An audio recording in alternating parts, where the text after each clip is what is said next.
जगन्नाथ को असम्मान करी क्षमा मागिले पूजा कमिटी सदस्य। समुद्र में जगन्नाथ माटी मूर्ति विसर्जन बेले सामना को आसीथिला एक अशोभनीय दृश्य।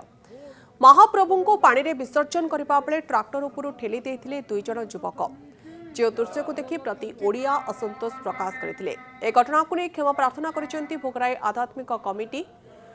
रशीदपुर जगन्नाथ मंदिर में क्षमा प्रार्थना करा जायछि। गतकाली तालसारी महोदधि विसर्जन पाई जगन्नाथंकर 32 बेश सहित राधाकृष्ण और शिव सरस्वती मूर्ति को 10टी ट्राक्टर तालसारी बेलाभूमि को निया मूर्ति विसर्जन काम नियोजित युवक माने कालिया को असम्मान करी विदाय देउथिबा दृश्य सामना को आसिथिला।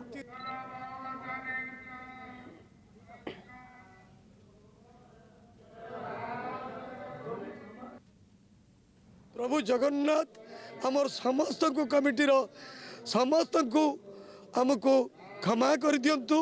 ये भली कौन सी दिन भूल हेब नहीं। जो जो आगामी दिन हेब जगन्नाथ नहीं तांकर जहाँ जहाँ कार्यक्रम रही नीतिकांति रही अनुसरण करी कार्यक्रम करूँ।